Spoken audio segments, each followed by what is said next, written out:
خب چطوری یا خوبی؟ امروز میخوایم بریم دالیان یه شهر کوچولو توی جنوب ترکیه است، نزدیک همون مارماریس و اینجور جاها. خیلی طبیعت خوشگلی داره. اولش میایم خیلی عمیق و فلسفی با یک مکان تاریخی شروع کنیم. اینجا یه شهر خیلی قدیمیه که تقریبا با یک قایق کوچولو میشد از داخل شهر رفتش اینجا و یک طبیعت بسیار زیبایی و یه عالم خورد سنگ داشت.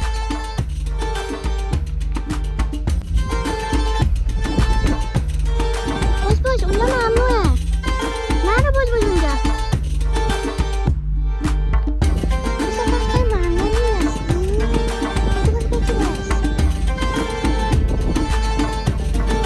قبل اینکه وارد شهر بشیم یه قسمت بزرگی داشت که مثل آمفی‌تئاتر بود که البته احتمالاً مثل چیزهای خیلی فراتر از تئاتر داشت استفاده می‌کردن و یه سنگی هم قبل ورودی شهر بود که اگه فهمید روش چی نوشته به منم حتما بگید.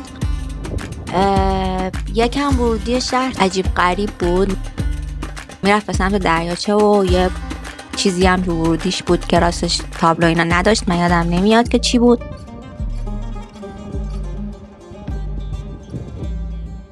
نوشته‌های روی سنگا هم خیلی جالب بودن واقعا.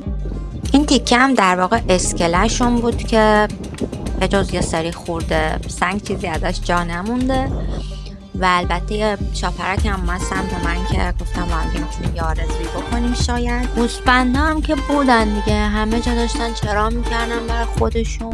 فکر کنم از زمانهای قدیم باقی مونده بودن اینجا، میشتن زندگیشون ادامه میدادن برعکس انسان‌ها. وایسید هم بیان. پنجره های ساختمان اصلی و البته حمام و حرمسرا هم از اینجا مشخص هستن دیگه. بسته بهتون اطلاعات تاریخی زیاد دادم، اگر خواستید برید در موردش خودتون سرچ کنید. الان میخوایم برگردیم به هلمون. قبلش من بهتون میخوام گربه مورد علاقم رو نشون بدم. من خیلی گربه توسی دوست دارم.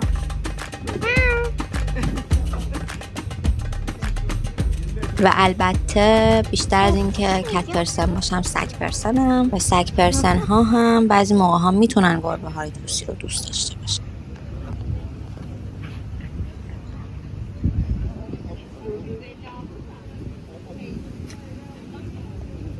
خلاصه که یه ذرم بذارید زوجهای بریتانیایی رو بهتون نشون بدم برای اثبات اینکه داشتم راست میگفتم.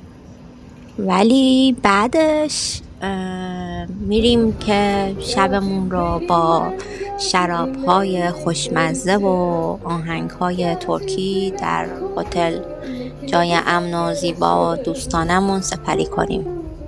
یه چیزی هم قهوه میخواست ولی متاسفانه تا فردا صبح طول کشید که به قهوهش برسه. این روز دوم پلنمون اینه که بریم دریا، پلاژ و قبلش هتل زیبامون رو بهتون نشون میدم که بسیار رنگ رنگی و هنری و خوشگل و جادار و مطمئن و اینها بود. اگر اطلاعات بیشتر خواستید از کامنت ازم بپرسید. کلی هم جا داشت که بتونیم تو استخر خودش شنا کنیم ولی ما پلاژ رو ترجیح دادیم. یه تاکسیایی دارن، تاکسی کشتیه در واقع، به جایی که ماشین بیاد دنباله کشتی میاد دنباله و میبرتت پلاژ. تاکسی کشتی اومده دنباله. کشتی تاکسی. توی راه هم میتونی از همجواری با سفیدهای گوگولی مگولی لذت ببری و زیبایی هاشون رو به علاوه چربی هاشون بخش تقام خیلی رئیسیست میشه. اما منظره های بسیار زیبایی داشتیم در مسیر راه. یک کمی هم راستش نیاز داشتم که شیطونی کنم، حوصله‌ام سر رفته بود. مسیر تقریبا نیم ساعت بود.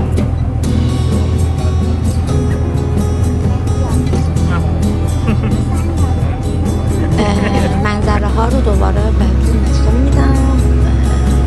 منظره های سفید.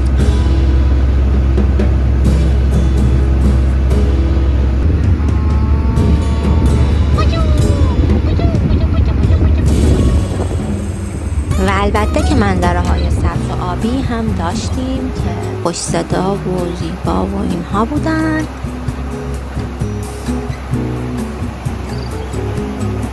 ولی دیگه تقریبا رسیدیم و میخوایم که پاهامون رو به آب بزنیم، از تمیزی های آب و آرامشش استفاده کنیم.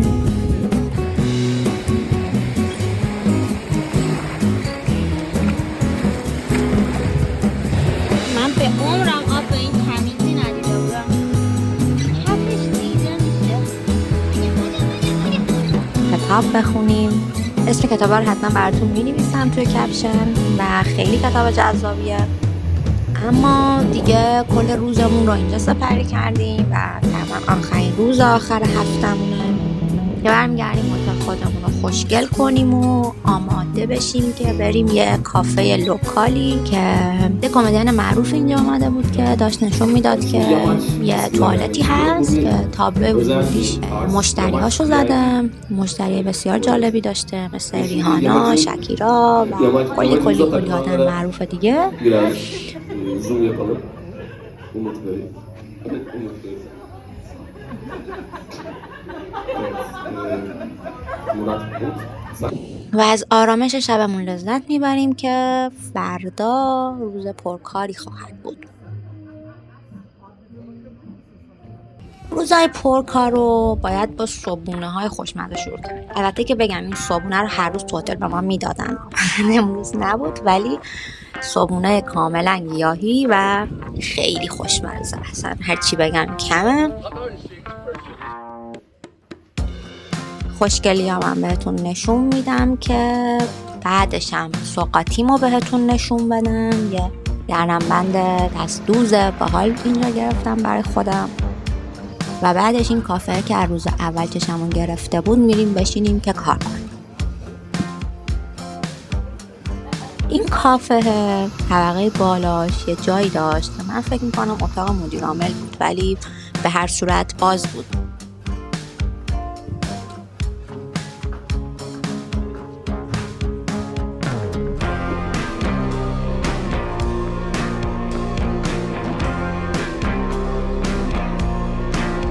خلاصه که من به طرز عجیبی علاقه‌مند به کار در سفر شدم. فکر میکنم که بسیار پروداکتیوتر میتونم عمل کنم. میتونم چندین ساعت فوکس بشینم پشت کار و خیلی هم لذت ببرم از محیط جدیدی که دارم توش کار میکنم، مخصوصا اگه شب یا آبجوی لوکال جایزه بگیرم